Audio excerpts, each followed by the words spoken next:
Welcome to top headlines. YS Jagan విద్యా వ్యవస్థలో విప్లవాత్మక మార్పులు తెచ్చారు. అలాంటి వ్యవస్థను చంద్రబాబు నాశనం చేశారని మాజీ మంత్రి వెల్లంపల్లి శ్రీనివాస్ అన్నారు. ఆయన మాట్లాడుతూ కనీసం ఫీజు రియంబర్స్మెంట్ నిధులు కూడా ఇవ్వడం లేదు. జగన్ అభివృద్ధి చేసిన స్కూళ్లను చూసి పవన్ కళ్యాణ్ సైతం ఆశ్చర్యపోయారు.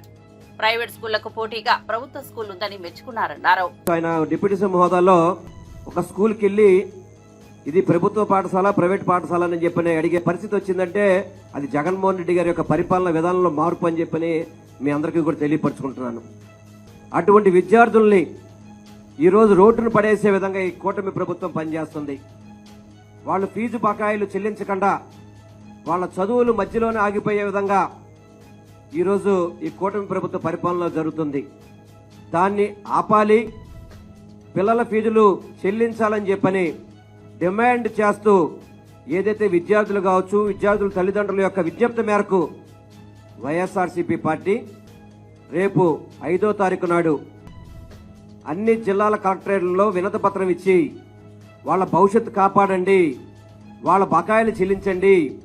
సుమారు 3,900 కోట్ల బకాయిలు ఇప్పటి వరకు పెండింగ్ ఉన్నాయి రాష్ట్రంలో. వాటిని చెల్లించి పిల్లల యొక్క భవిష్యత్తును కాపాడండి అని చెప్పని మేము డిమాండ్ చేస్తున్నాం. అది మీరు చేయని పక్షంలో కలెక్టరేట్లతో ఏదైతే మేము వినతి పత్రం ఇస్తామో దాంతో ఈ ఉద్యమం ఆగదు. వాళ్ళ భవిష్యత్తు బాగుపడే వరకు కూడా వైఎస్ఆర్సీపీ పార్టీ వాళ్ళతో తోడుగా ఉంటుంది. ఏ కార్యక్రమానికైనా కానీ ఏ కార్యాచరణ చేయడానికైనా కానీ సిద్ధంగా ఉన్నామని చెప్పని మీ అందరికీ తెలియపరచుకుంటూ రేపు ఫిబ్రవరి 5వ తారీఖు నాడు జరిగే కార్యక్రమాన్ని ప్రతి ఒక్కళ్ళు కూడా విద్యార్థులు తల్లిదండ్రులతో పాటు వైఎస్ఆర్సీపీ పార్టీ శ్రేణులందరూ కూడా కలిసి ఈ యొక్క కార్యక్రమాన్ని విజయవంతం చేసి ఈ కూటమి ప్రభుత్వం యొక్క మెడలు ఉంచే విధంగా ఈ కార్యక్రమం ఉండాలని చెప్పని అందరికీ తెలియపరచుకుంటూ ముఖ్యంగా మన జగన్మోహన్ రెడ్డి గారు ఎంతో నిబద్ధతతో ఈ కార్యక్రమాన్ని చేపట్టి కాబట్టి ప్రతి ఒక్కరు విజయవంతం చేయాలని చెప్పని మనస్ఫూర్తిగా కోరుకుంటూ సెలవు తీసుకుంటున్నాను. అసలు సర్వేని తప్పుడు తక్కడని చేశారని లోకేష్ ఇష్టం వచ్చినట్లు మాట్లాడారంటూ వైఎస్ఆర్సీపీ అధికార ప్రతినిధి నాగార్జున యాదవ్ మండిపడ్డారు. ఆయన మీడియా సమావేశంలో మాట్లాడుతూ చంద్రబాబు పాలనలో విద్యారంగం అద్భుతంగా ఉన్నట్లు, జగన్ పాలనలో నాశనమైనట్టు లోకేష్ తప్పుడు ప్రచారం చేస్తున్నారని దుయ్యబట్టారు. ఇంగ్లీష్ మీడియం చదువులు, సిబిఎస్ఈ చదువులు, ఐబీ సిలబస్ తెచ్చిన ఘనత జగన్ది. అలాంటి జగన్ ప్రభావాన్ని మసకబార్చాలని లోకేష్ ప్రయత్నిస్తున్నారు. 3,872 కోట్లతో నాడు నేడు కింద ఫస్ట్ స్టేజ్ లోనే స్కూళ్లని జగన్ అభివృద్ధి చేశారు. మరుగుదొడ్లు, మంచినీటి సదుపాయం వంటి మౌలిక సదుపాయాలను జగన్ కల్పించారన్నారు. ఇప్పటికీ వెబ్సైట్ లో వివరాలను చూసుకోవచ్చని నాగార్జున యాదవ్ వివరించారు. కీలకంగా నారా లోకేష్ గారికి ఈ సందర్భంగా ఒక ఛాలెంజ్ ఇస్తున్నా. జగన్మోహన్ రెడ్డి గారి ఈ 5 ఏళ్ల పరిపాలనలో సుమారుగా 37,000కు పైగా పాఠశాలలో నాడు నేడు ప్రోగ్రాం జరిగింది. ఈ 37,450 పాఠశాలలో నాడు నేడు కార్యక్రమం జరగలేదని మీరు నిరూపించగలుగుతారా? స్కూల్ పునరుద్ధరణ జరగలేదని మీరు నిరూపించగలుగుతారా? దాంతోపాటు మీరు వచ్చిన తర్వాత నాడు నేడు పనులు ఒక్క ఇసుమంతైనా 1% అయినా స్టార్ట్ అయిందని చూపించగలుగుతారా? వీటన్నిటికీ కాకుండా ప్రపంచవ్యాప్తంగా మొట్టమొదటిసారి బడులకి విద్యార్థులు వెళుతుంటే వాళ్ళ తల్లులకు ఆర్థిక ప్రోత్సాహం కింద ఇస్తున్నటువంటి అమ్మఒడి కార్యక్రమాన్ని మీరు ఎందుకు ఈ ఏడాది ఏ కళాశాలలో కానీ ఏ స్కూల్లో కానీ ఎందుకు మీరు ప్రకటించలేకపోయారు, ఎందుకు వారికి విద్యార్థులకి ఇవ్వలేకపోయారు అనే విషయాన్ని ఒకసారి మిమ్మల్ని అందరికీ ఛాలెంజ్ చేస్తున్నాం. కాబట్టి ఇప్పటికైనా నారా లోకేష్ గారికి చెబుతుంది ఏంటంటే భారతదేశం మొత్తం జగన్మోహన్ రెడ్డి గారు చేసినటువంటి ఎడ్యుకేషన్ రిఫార్మ్స్ ని చూసి గర్వపడి అదేవిధంగా ఆయా రాష్ట్రాల్లో కూడా ఇదే విధంగా అమలు చేయాలనేటువంటి కార్యక్రమానికి అన్ని రాష్ట్రాలు ముందుకు వచ్చినటువంటి వైఖరిని మీరందరూ తెలుసుకోవాల్సిందిగా కోరుతూ ఇకనైనా ఇటువంటి పిచ్చి ప్రాలాపనలు, ఫ్యాబ్రికేటెడ్ నివేదికలు తయారు చేయకుండా రాష్ట్రంలో ఉన్నటువంటి ప్రజలకి విద్యార్థులకు ఒక సానుకూలమైనటువంటి వాతావరణాన్ని క్రియేట్ చేయాల్సిందిగా ప్రభుత్వాన్ని డిమాండ్ చేయడం జరుగుతుంది. రాష్ట్రంలో అత్యంత అవినీతిపరుడు జగన్ అయితే ఆయన్ను మించిన వ్యక్తి మాజీ మంత్రి పెద్దిరెడ్డి రామచంద్రారెడ్డి అని ఏపీ శాసనమండలి చీఫ్ విప్ పంచుమర్తి అనురాధ విమర్శించారు. పుంగునూరు ఓటర్ల లిస్టు కన్నా పెద్దిరెడ్డి అవినీతి పాపాల లిస్టే ఎక్కువగా ఉందని వ్యాఖ్యానించారు. ఆయన పగలు పూజలు, రాత్రంతా దోపిడీలు చేస్తుంటారని ఆరోపించారు. పెద్దిరెడ్డి అవినీతి సామ్రాజ్యం మండల స్థాయి నుంచి కేంద్రం వరకు పాకిందన్నారు. శివశక్తి పాల డైరీ ద్వారా రైతుల రక్తాన్ని పీల్చుతున్నారన్నారు. చిత్తూరు జిల్లా పులిచెర్ల మండలంలో అసైడ్ భూములు, పుంగునూరు మండలం రాగానిపల్లిలో భూములు కొట్టేయలేదా అని ప్రశ్నించారు. రేణిగుంట పరిధిలోని 20 ఎకరాల ప్రభుత్వ భూమి పెద్దారెడ్డి భార్య పేరున ఎలా వచ్చిందని అనురాధ నిలదీశారు.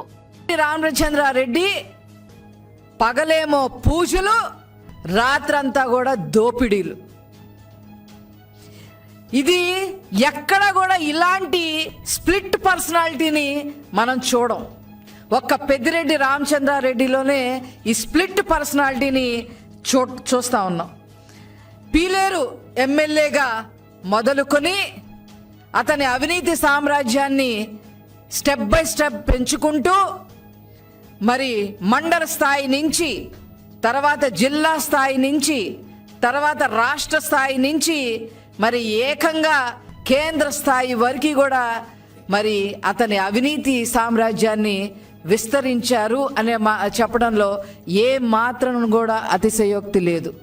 నేను ఏ పాపం ఎరగను, నాకేమీ తెలీదు అని చెప్పి పెద్దిరెడ్డి రామచంద్రారెడ్డి గారు ఈరోజు మరి మన ప్రెస్లో మాట్లాడటం మనం చూస్తూ ఉన్నాం. శాండ్ మాఫియా మీరు చెయ్యలేదు అని మీరు గుండె మీద చెయ్యేసుకొని చెప్పగలరా? ల్యాండ్ మాఫియా మీరు చెయ్యలేదు అని మీరు గుండె మీద చెయ్యేసుకొని చెప్పగలరా?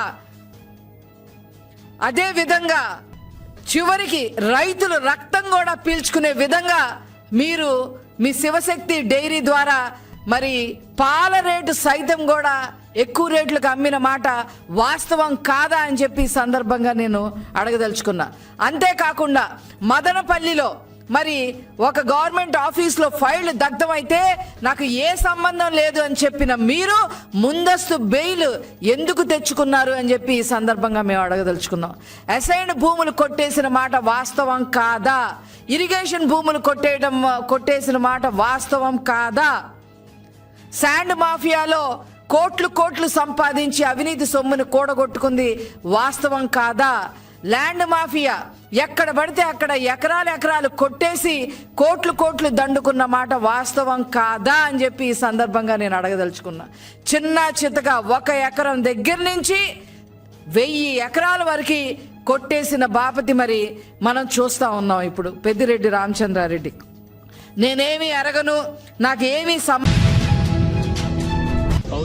జీహెచ్ఎంసీ సర్వసభ్య సమావేశంలో బీఆర్ఎస్ బీజేపీ కార్పొరేటర్లు గ్రేటర్ హైదరాబాద్ కు నిధులు విడుదల చేయాలని పట్టుబట్టడంతో తీవ్ర వాగ్వాదం చోటు చేసుకుంది. విపక్ష కార్పొరేటర్లను అరెస్ట్ చేయడాన్ని బీఆర్ఎస్ ఎమ్మెల్యే తలసాని శ్రీనివాస్ యాదవ్ తీవ్రంగా ఖండించారు. మెజార్టీ సభ్యులు లేకుండానే బడ్జెట్ ఆమోదించడాన్ని తప్పుబడుతూ ప్రజాక్షేత్రంలో పోరాటం కొనసాగిస్తామని తెలిపారు. అంటే ఒక బడ్జెట్ సమావేశం జరిగేటప్పుడు అందరి కన్సర్న్ అక్కడ ఉన్నటువంటి కార్పొరేటర్లు ఏ పార్టీ అయినప్పటికీ అసలు అందులో ఉన్న మెజారిటీ మేము, మెజారిటీ సభ్యులు ఉన్నది బీఆర్ఎస్ పార్టీ. అక్కడ మా వాళ్ళు అడిగింది ఫస్ట్ క్వశ్చన్ అవర్, ఎజెండాలో క్వశ్చన్ అవర్ కూడా ఉంది. క్వశ్చన్ అవర్ అయిన తర్వాత మీరు బడ్జెట్ పెట్టుకోండి అని చెప్పి మా వాళ్ళు రిక్వెస్ట్ చేసి అసలు అలా వస్తేనే ఒక దౌర్జన్యపూరితమైనటువంటి వాతావరణం. మేయర్ గారు మాట్లాడేటప్పుడే ఒక భయానకమైనటువంటి వాతావరణం సృష్టించేటువంటి, మీరు కూర్చోండి లేకపోతే బయటికి పంపించేస్తాము, మీ డివిజన్లలో బడ్జెట్ అలాట్ చేయమని చెప్పి ఇట్లా ఇష్టం ఉన్నట్టు చేయడము. ఆ తర్వాత కాంగ్రెస్కు సంబంధించినటువంటి సభ్యులు వచ్చి దౌర్జన్యంగా బలవంతంగా మా వాళ్ళ దగ్గర ఉన్నటువంటి పేపర్స్ అన్ని చింపేయడము, నెట్టేయడము. అక్కడ ఉన్న మార్షల్స్, పోలీసు పర్టికులర్గా మా వాళ్ళని అందరినీ తీసుకొచ్చి అరెస్టు చేయడము, ట్యాంక్ బండ్ అంతా తిప్పి మళ్ళీ తీసుకొని వదిలిపెట్టడము.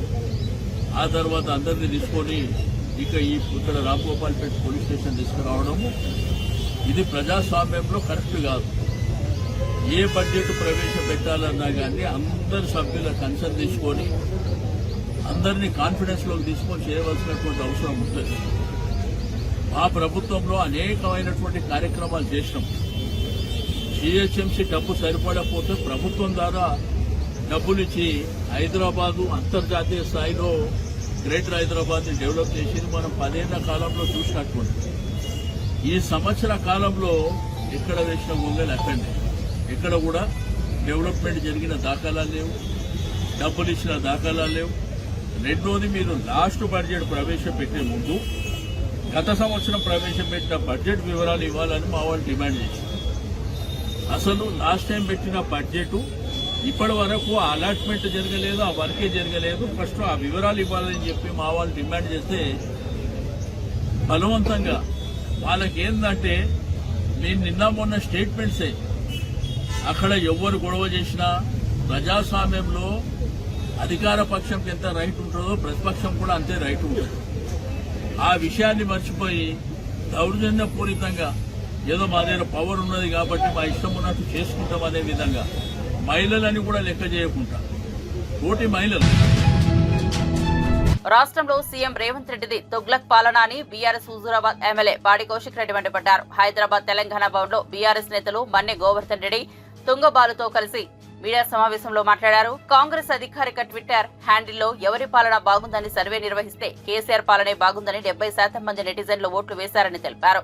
దాదాపు 90,000 మంది ఈ ఓటింగ్ లో పాల్గొన్నట్లు చెప్పారు. సొంత పార్టీ సర్వేలోనే నెటిజన్లు కాంగ్రెస్ చెంప చెల్లు మనిపించారని చెప్పారు. 10 మంది బీఆర్ఎస్ ఎమ్మెల్యేలు కాంగ్రెస్ లో చేరడానికి సునీల్ కనుగోలు ప్రధాన సూత్రధారి అని, ఇప్పుడు ఓటింగ్ పెట్టి ఆయనే అబాసు పాలయ్యారని విమర్శించారు. 6 నెలల దాకా ఎన్నికల కోడ్ పేరు చెప్పి రైతు భరోసాను ఆపే కుట్ర జరుగుతోందని విమర్శించారు. హుజూరాబాద్ నియోజకవర్గంలో సుమారు 40,000 మందికి ఇండ్లు లేవని రేవంత్ రెడ్డి సర్కార్ ప్రకటించిందని తెలిపారు. గ్రామ పంచాయతీలో ఎక్కడైతే వీరు ప్రొసీడింగ్ కాపీలు ఇచ్చినామని చెప్పి అబద్ధం ఆడుతున్నారో, కేవలం పబ్లిక్ ని ప్రజలని ఇలా మభ్యపెట్టే ప్రయత్నం చేస్తున్నారో, ఇలా మభ్యపెట్టి ఇలా ఆగమాగం చేసే ప్రయత్నం చేస్తూ ఉన్నారు. ఖచ్చితంగా మీ అందరు కూడా దీన్ని గమనించుకోవాలి. ఎవ్వరు కూడా ఈ పత్రం చూసి మాత్రం తెలంగాణ మొత్తం చెప్తున్న హుజూరాబాద్ నియోజకవర్గంతో పాటు ఎవ్వరు కూడా ఈ పత్రం చూసి మాత్రం నమ్మి ఇల్లు కట్టకూరి, ఇల్లు కడితే మాత్రం మీ గుడ్డ మునుగుడు ఖాయం, ఇది మాత్రం గుర్తుపెట్టుకోరని చెప్పి ఈ సందర్భంగా మీ అందరు కూడా తెలియజేస్తా ఉన్నాను. అదే విధంగా ఇంకొకటి చెప్పిండు. ఏమని చెప్పిండు? అది ఏదే ఇలా అదే విధంగా వీళ్ళు ఏమని చెప్పిర్రు? ఇలా ఆత్మీయ భరోసాలో స్థలం లేని ప్రతి ఒక్కరికి మేము ఆత్మీయ భరోసా కింద 12,000 రూపాయలు మేము ఇస్తాము అని రేవంత్ రెడ్డి గారు ఎన్నికల సమయంలో చెప్పిండ్రు. మరి నా హుజూరాబాద్ నియోజకవర్గంలో అధికారికంగా 9,188 మందికి వీళ్ళకి స్థలము లేదు అని మీరే చెప్పినప్పుడు, మరియు వీళ్ళకి ఎందుకు మీరు ఆత్మీయ భరోసా మొత్తం ఇస్తలేరు? మరి నా హుజూరాబాద్ నియోజకవర్గంలో కేవలం 4,597 మందికి మాత్రమే మీరు ఇచ్చిండ్రు. మరి తట్టిమ ఉన్న వాళ్ళందరికీ కూడా మీరు ఎందుకు ఇయ్యలేదు? స్వయంగా స్థలం లేదు అని మీరే ప్రకటించి మరి ఆత్మీయ భరోసా వాళ్ళకి ఎందుకు ఇయ్యలేదు అనేది కూడా జవాబు చెప్పాలా వద్దా మీరు? ఇది ఎంతవరకు కరెక్టు? మీరు దీనికి ఖచ్చితంగా జవాబు చెప్పాల్సిన అవసరం ఇవాళ ఈ రేవంత్ రెడ్డి గారికి, కాంగ్రెస్ ప్రభుత్వానికి ఖచ్చితంగా ఉంది. ఆత్మీయ భరోసా కూడా అందరికి ఇవ్వాలని నేను విజ్ఞప్తి చేస్తా ఉన్నాను. దీంతో పాటు కొండందవి ఎలుకను పట్టినట్టు రేవంత్ రెడ్డి గారి ప్రభుత్వం వివరిస్తూ ఉంది. ఇవాళ రైతు భరోసా ఫర్ ఎగ్జాంపుల్ చెప్తున్నా, నా హుజూరాబాద్ కాన్స్టిట్యున్సీలో మేము అధికారంలో ఉన్నప్పుడు, కేసీఆర్ గారు అధికారంలో ఉన్నప్పుడు, కేసీఆర్ గారి నాయకత్వంలో మేము పంచినది ఎంత? 1,18,216 ఎకరాలు నా హుజూరాబాద్. కాంగ్రెస్ హామీలపై సీఎం రేవంత్ రెడ్డి మంత్రులు పొంతనలేని వ్యాఖ్యలు చేస్తున్నారని శాసనమండలి ప్రతిపక్ష నేత సిరికొండ మధుసూదనాచారి విమర్శించారు. ఎన్నికల హామీలు నెరవేర్చడంలో ప్రభుత్వం విఫలమైందని, 13 నెలల తర్వాత స్పీకర్ స్వయంగా ఆర్థిక లోటుపై మాట్లాడడం దేనికి సంకేతమని ప్రశ్నించారు. ఏడాది పాలనలోనే 1.43 లక్షల కోట్ల అప్పు చేశారని ఆరోపించారు. భారతదేశంలోని అభివృద్ధికి కేరాఫ్ కొత్త రాష్ట్రమైన ఒక ప్రభుత్వాధినేత, ఒక పార్టీ దలుచుకుంటే ఆ రాష్ట్ర ప్రజల జీవితాల్లో ఎటువంటి వెలుగు, మార్పు, అభివృద్ధి సాకారం చేయవచ్చు అనేటువంటి విషయాన్ని కేసీఆర్ గారి 10 సంవత్సరాల పాలన తెలంగాణ ప్రజలందరూ కూడా అనుభవించారు. ఆ రకంగా పాలన సాగుతున్నటువంటి క్రమంలో కాంగ్రెస్ పార్టీ ఎన్నికల సందర్భంగా అనేక హామీలు ఇచ్చింది. దేశాన్ని పాలించినటువంటి పార్టీ ఈరోజు స్వయంగా స్పీకర్ గారే అంటా ఉన్నారు, మేము చాలా ఆచరణ సాధ్యం కానటువంటి హామీలు ఇచ్చినాం, అవి అమలు చేయడం సాధ్యం కాదు అనేటువంటి మాట స్వయంగా ఈ రాష్ట్ర శాసనసభకు స్పీకర్ అయినటువంటి వారు అంటుంటే, ఈ ప్రభుత్వం ఇచ్చినటువంటి హామీల్ని 6 గ్యారెంటీలు కావచ్చు, 420 హామీలు కావచ్చు, కొన్ని హామీలు అయితే అధికారం చేపట్టినటువంటి మరుక్షణమే అమలు చేస్తూ ఉన్నారు, కొన్ని హామీలను 100 రోజులలో చేస్తూ ఉన్నారు, కొన్ని హామీల్ని మరి అధికారంలో కొనసాగేటువంటి కాలంలో పూర్తి చేస్తూ ఉన్నారు. ఈ రకంగా ఏ ఒక్క హామీ కూడా అమలు చేయక తెలంగాణ అంటే మరొకసారి ఆత్మహత్యలకు కేరాఫ్గా దిగజార్చుతున్నటువంటి దుర్మార్గపు పాలన తెలంగాణలో కొనసాగుతున్నది. కాబట్టి ఈ ప్రభుత్వం ఏర్పడి 420 రోజులు అవుతున్నటువంటి సందర్భంగా ఇచ్చినటువంటి హామీలను నెరవేర్చాలనేటువంటి డిమాండ్తో ఈ దేశానికి స్వాతంత్రం సముపార్జించి పెట్టి ప్రజల జీవితాల్లో గొప్ప మార్పు వస్తుందని ఆశించినటువంటి ఆ మహానుభావులు వర్ధంతి సందర్భంగా వారికి తెలంగాణ రాష్ట్ర వ్యాప్తంగా టీఆర్ఎస్ శ్రేణులు ఈ ప్రభుత్వం వల్ల అన్యాయానికి గురవుతున్నటువంటి ప్రజానీకం అందరూ కూడా ఏకోన్ముఖంగా గాంధీ గారికి విజ్ఞాపన పత్రాలు సమర్పించుకుంటా ఉన్నారు. గాంధీ గారి ఆత్మ కాంగ్రెస్ ప్రభుత్వాన్ని ఆవహించి వాళ్ళలో నిజాయితీని తట్టి లేపి ప్రజలకు ఇచ్చినటువంటి హామీలు అమలు చేసేటువంటి దిశగా వారి ఆత్మ వారిని నడిపించాలని, ఆ రకంగా ప్రభుత్వంలో మార్పు కనువిప్పు కలిగి ప్రజా ప్రయోజనాల కోసం పనిచేయని పక్షంలో బీఆర్ఎస్ పార్టీ కేసీఆర్ గారి నాయకత్వాన ప్రజల్ని చైతన్యపరిచి ఆనాటి ఉద్యమ స్ఫూర్తితో ఏ రకంగానైతే రాష్ట్రాన్ని సాధించుకున్నామో అదే రకమైనటువంటి స్ఫూర్తితో ఈ ప్రభుత్వాన్ని నిలదీస్తాం. తెలంగాణ ప్రజలు అన్యాయాన్ని మోసాన్ని సహించాలనేటువంటి విషయాన్ని సార్థమనేటువంటి హెచ్చరిక చేస్తూ సెలవు రాజకీయ కక్షతోనే కూటమి ప్రభుత్వం తమపైన కేసులు పెడుతోందని ఆరోపించారు వైఎస్ఆర్సీపీ లోక్సభాపక్ష నేత మిథున్ రెడ్డి.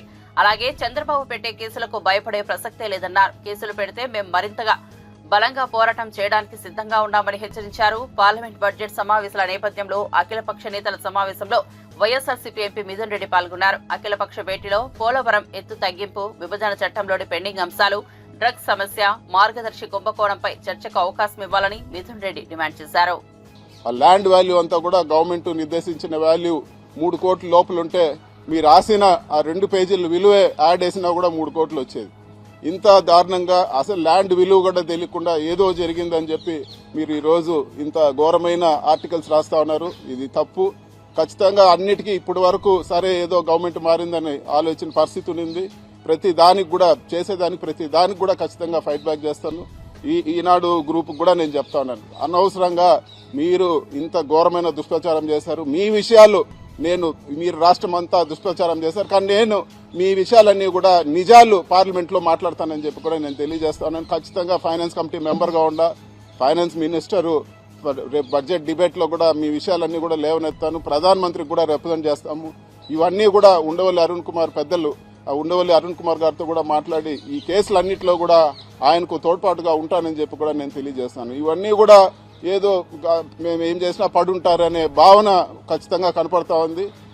లేదు, ఖచ్చితంగా తిరిగి ఫైట్ చేస్తామని చెప్పి కూడా నేను తెలియజేస్తాను.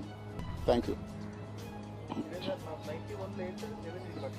1981లో director of land settlements IAS officer ఉంటారు.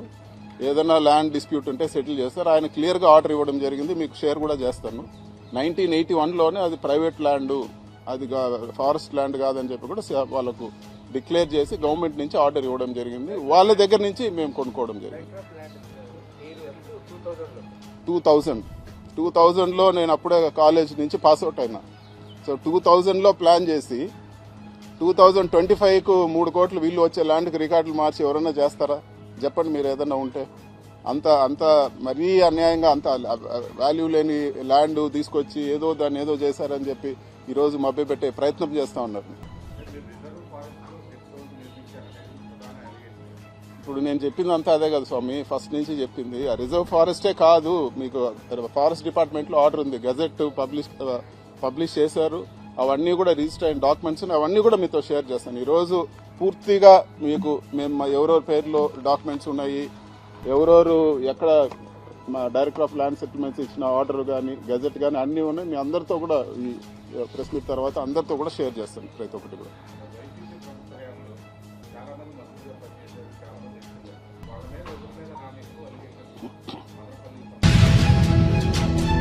దేశానికి అన్నం పెడుతున్న రైతులను ఆదుకోవడంలో బీఆర్ఎస్ ముందుంటే కాంగ్రెస్ కు నొప్పి ఎందుకని మాజీ మంత్రి సింగిరెడ్డి నిరంజన్ రెడ్డి ప్రశ్నించారు.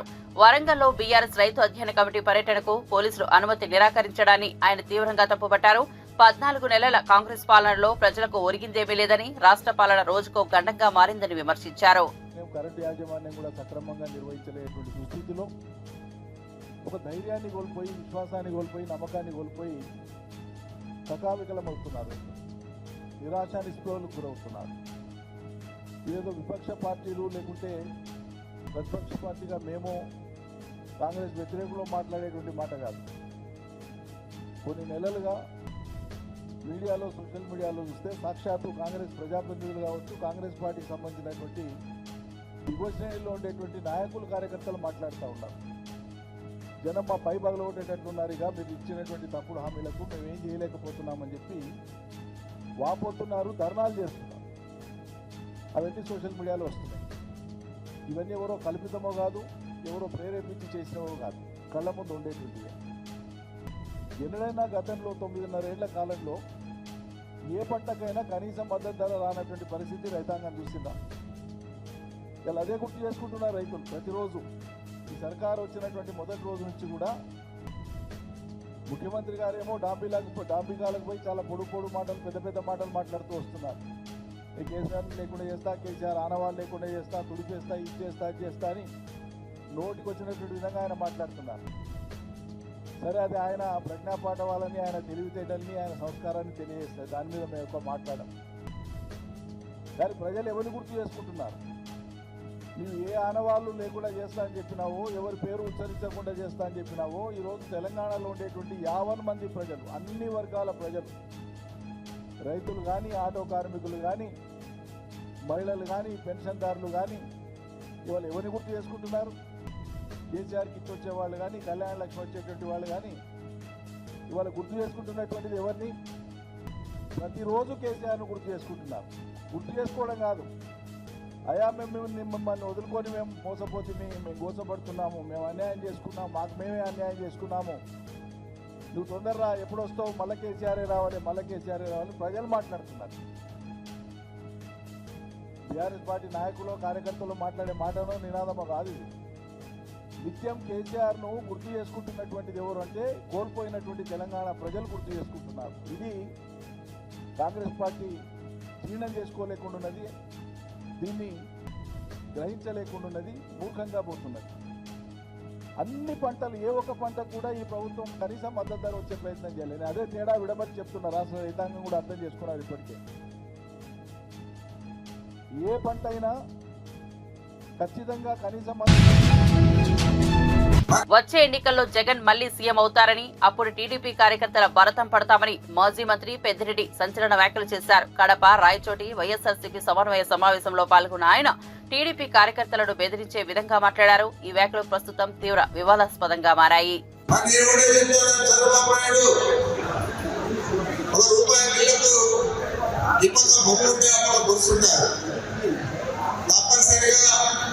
ఈ రోజు మా కార్యకర్తలకు ఏదైతే అన్యాయం జరిగిందో, ఏ కార్యకర్తల మీద అయితే అనేక రకాల కేసులు పెట్టారో, ఏ రకంగా మీరు మా సోషల్ మీడియా వ్యక్తులందరినీ కూడా బాధించారు, ఇవన్నీ కూడా గుర్తుకున్నాయి. రాబోయే ఎన్నికల తర్వాత తప్పనిసరిగా జగన్మోహన్ రెడ్డి గారు ముఖ్యమంత్రి అవుతారు. అయిన తర్వాత ఇవన్నీ కూడా మీకు కూడా రుచి చూపిస్తామని కూడా మీకు మనవి చేస్తాము. ఒక్కరిని కూడా వదిలేదు. తప్పనిసరిగా అందరి మీద కూడా ఎవరైతే మన గ్రామాలలో మన కార్యకర్తల మీద దాడి చేశారో, ఆ దాడులకు ప్రతి చోట కూడా జరిగి తీరుతాయని కూడా మీకు మనవి చేస్తాము. 1/70 చట్టంపై స్పీకర్ అయ్యన్న పాత్రుడు గిరిజనులపై చేసిన అనుచిత వ్యాఖ్యలు దారుణమని మాజీ ఉప ముఖ్యమంత్రి పుష్పశ్రీవాణి మండిపడ్డారు. పార్వతీపురం, మన్యం జిల్లాలో గిరిజనులకు ఆయన వెంటనే క్షమాపణలు చెప్పాలని డిమాండ్ చేశారు. ఇప్పుడు ఏం చేస్తున్నారు? జీవో నంబర్ 3 మీద సుప్రీంకోర్టు జడ్జిమెంట్ విషయంలో జగన్ గారి మీద ఒక అబద్ధం వేసి ఎలా పడితే అలాగా నిందలేసినటువంటి మీరు, జగన్ గారి మీద రెచ్చిపోయినటువంటి మీరు ఈరోజు గిరిజనుల ఉనికి పోయేలాగా ఉంది. ఆ ఉనికే ప్రశ్నార్థకం అయ్యేలాగా ఉంది. 170 యాక్ట్ అని అంటే గిరిజనులకి ప్రాణం లాంటిది. మన ఉనికి పోయేటువంటి పరిస్థితి ఇప్పుడు కనిపిస్తుంది. టూరిజం పేరు చెప్పి ఎవరెవరికో టెండర్లు ఇవ్వడం కోసం, ఎవరెవరికో ప్రాజెక్టులు ఇవ్వడం కోసం, ఎవరెవరో డెవలప్మెంట్ అవ్వడం కోసం గిరిజనులకు సంబంధించినటువంటి, గిరిజనులకి గుండెగా అయినటువంటి 170 యాక్టులో మార్పులు చేయాల్సి వస్తుందేమో అని చెప్పి ఒక స్పీకర్ గారు మాట్లాడడం నిజంగా చాలా దురదృష్టకరము.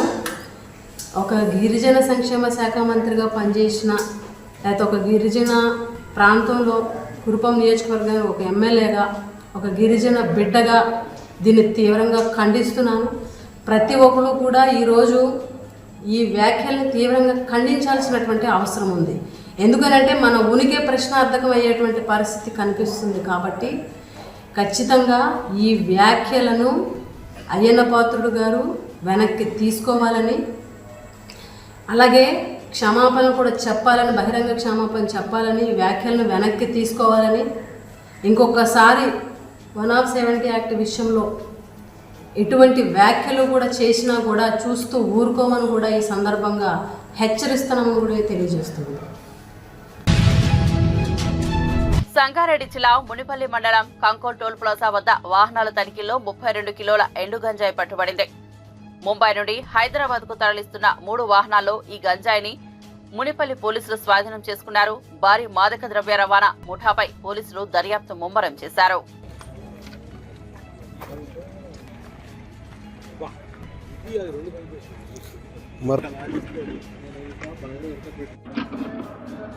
ఈరోజు ఉదయం కంకోల్ టోల్ ప్లాజా వద్ద Sangareddy CCS team and Munipalli inspector Kondapur SI Munipalli ఒక మెగా వెహికల్ చెకింగ్లో ఒక ఇంపార్టెంట్ డ్రగ్ పెడ్లర్ గ్యాంగ్ని పట్టుకోవడం జరిగింది.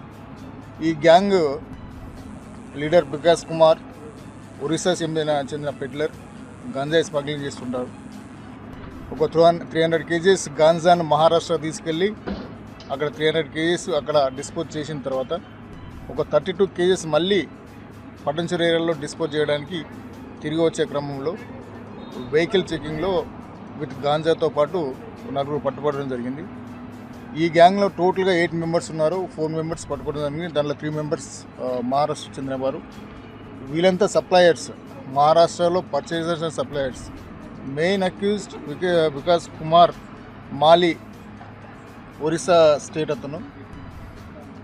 అతడే కల్టివేటర్, అతడే సప్లయర్, అతనే ట్రాన్స్పోర్టర్. మహారాష్ట్రకి వెళ్ళిన తర్వాత మహారాష్ట్ర సంబంధించిన స్మగ్లర్స్తోని కలిసి అమ్మేసి తిరిగి మళ్ళీ అతను ఒరిస్సా వెళ్ళిపోతారు అన్నట్టు. ఈ గ్యాంగ్ 2 వెహికల్ యూజ్ చేస్తుంది.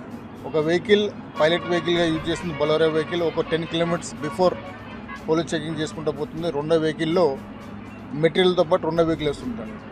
ఆ వెహికల్ని ఒక సపరేట్ బొలెరో వెహికల్ని మాడిఫై చేసి లోపల గంజా టమాటా బాక్సెస్ పెట్టి పైన లోపల కనపకుండా గంజాయి బాక్సెస్ ఈ మెటీరియల్ స్మగ్లింగ్ చేస్తున్నారు. ఈ గ్యాంగ్లో ఇంకొంతమంది కూడా అరెస్ట్ అయ్యేది ఉంది. వాళ్ళని కూడా త్వరలో పట్టుకుంటాం. CCS Sangareddy team and Munipalli SI team and CI Kondapur వీళ్ళందరి ఆధ్వర్యంలో ఈ కేసును పట్టుకోవడం జరిగింది. కనుక ఈ కేసులో ఉన్న వాళ్ళని పోలీసు వాళ్ళందరూ కూడా సూటబుల్ రివర్స్ ఇవ్వడం జరుగుతుంది. డీటెయిల్ ఇన్వెస్టిగేషన్ చేస్తాం.